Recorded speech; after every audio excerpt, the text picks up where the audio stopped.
గతంలో కన్నా నా హయాంలో అభివృద్ధి జరిగిందంటేనే మీరు నాకు ఓటు వేయండి అని ధైర్యంగా నేను మిమ్మల్ని జగన్మోహన్ రెడ్డి గారు అడిగినట్టు అడగలుగుతున్నానని చెప్పి మీ అందరికీ తెలియజేస్తున్నాను. కాబట్టి గ్రామాలు అభివృద్ధి చెందాయి. గ్రామాలకు అవసరమైనటువంటి వసతి సదుపాయాలు కల్పించాం. మౌలిక సదుపాయాలు, సిమెంట్ రోడ్లు, సైట్ రైళ్లు ప్రతి ఒక్కరికి తలలో 4 లాగా మెలికాం. అందుబాటులో ఉన్నాం. మంత్రి అయినా, అధికార పార్టీ శాసనసభ్యుడినైనా సర్వేపల్లి నియోజకవర్గంలో ఏ ఒక్కడిని కూడా విస్మరించినటువంటి నేపథ్యం నా జీవితంలో లేదు అనేటువంటి విషయాన్ని ఈ సందర్భంగా మీ అందరికీ మనం చేస్తాం.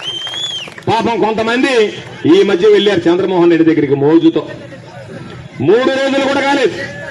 వాళ్ళు బయటకు వచ్చి మన వాళ్ళతో చెప్తున్నారంట, గోవర్ధన్ రెడ్డి దగ్గరికి పోయేటప్పుడు నేరుగా పోయి మాట్లాడేవాళ్ళం, బాయ్ ఏంటి ఏది మాట్లాడినా కస్సు గుస్సు అంటున్నాడే, ఈ వ్యవహారం సరిగ్గా లేదని చెప్పి ఇప్పుడు ఏమైంది నాయన, ఇంకా 4 రోజులు పోతాయి కదా, మెడబట్టి మిమ్మల్ని బయటికి నెట్టేది ఇప్పుడు కస్సు గుస్సు అని అంటున్నాడు, ఎన్నికలు ఉంది కాబట్టి పోలింగ్ అయిపోయిన తర్వాత మీరు చూడండి అని చెప్పా.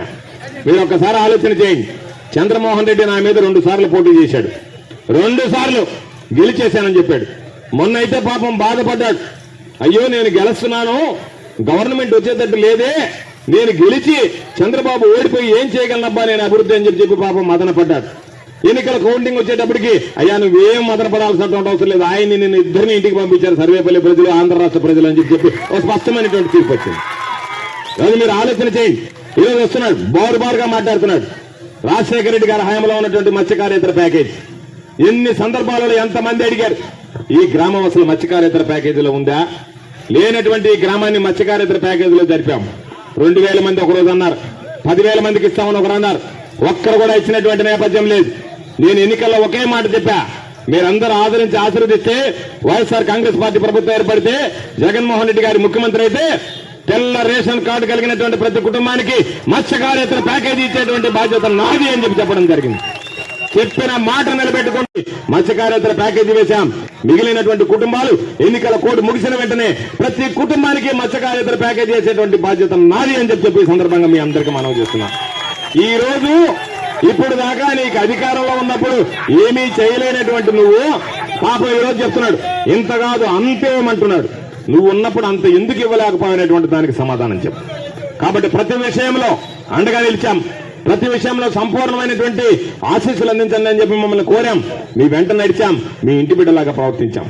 ఈరోజు పాపమ్మ నీ మధ్య నా బిడ్డ చెప్పింది పూజితమ్మ, నువ్వు తిరుగుతున్నావు, నేను తిరుగుతున్నా, అవతల పాపం ఆయన ఇంట్లో మాత్రం ఆయన తిరుగుతున్నాడు, ఆయన కొడుకు తిరుగుతున్నాడు, ఆయన కోడలు తిరుగుతుంది, ఆయన కూతురు తిరుగుతున్నాడు, ఆయన మనవరాలు తిరుగుతున్నారు, కుటుంబ సభ్యులు అందరూ తిరుగుతున్నారని చెప్పింది. నేను ఒకే విషయం చెప్పా, నాన్న నేను అభ్యర్థిగా పోటీ చేశా కాబట్టి నేను ఓటు అడగాలి, కాబట్టి ప్రతి గ్రామానికి వెళ్లి ఓటు అడుగుతా. నీకు ఓపుకున్న రోజులు ఎవరు తిరగమన్నా నువ్వు మే 13వ తేదీ దాకా నువ్వు తిరుగు. మన కుటుంబ సభ్యులంటే నువ్వు నేను మన తోబుట్టువులు కాదు, సర్వేపల్లి నియోజకవర్గ ప్రజలే మన కుటుంబ సభ్యులు అని చెప్పడం జరిగింది. కాబట్టి సర్వేపల్లి నియోజకవర్గ ప్రజలు ఉన్నన్ని రోజులు నువ్వు నేను మన కుటుంబం అనేటువంటిది ఆలోచన చేయాల్సినటువంటి పని లేదు. వాళ్లే వెళ్లి మనకు ప్రచారం చేసే ఓటు రాబట్టడానికి సిద్ధంగా ఉన్నారు సర్వేపల్లి నియోజకవర్గ ప్రజలు అని చెప్పడం జరిగింది. కాబట్టి ప్రతి విషయంలో మీకు అండగా నిలిచాం, ప్రతి విషయంలో అండదండలు అందించాం. గ్రామాలకు సంబంధించి ఎవరు వచ్చినా గౌరవించాం, చేయగలిగినటువంటి పని అందుబాటులో ఉండి చక్కబెట్టామనేటువంటి విషయాన్ని సందర్భంగా మీ అందరికీ మనవి చేస్తూ, భవిష్యత్తులో కూడా కొంతమంది కలలు అంటున్నారు మా ప్రభుత్వం వస్తుందని.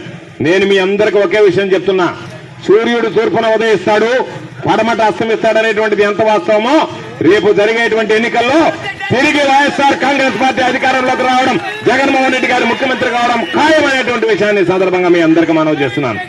జూన్ 4వ తేదీ కౌంటింగ్ అయిపోతే జూన్ 5వ తేదీ నుంచే ఈ నియోజకవర్గంలో అసంపూర్తిగా ఉన్నటువంటి పనులు, మిగిలిపోయినటువంటి పనుల మీద దృష్టి పెట్టి సంవత్సర కాలం లోపల నేను చెప్పి మిమ్మల్ని అందరినీ కోరుతున్నాను.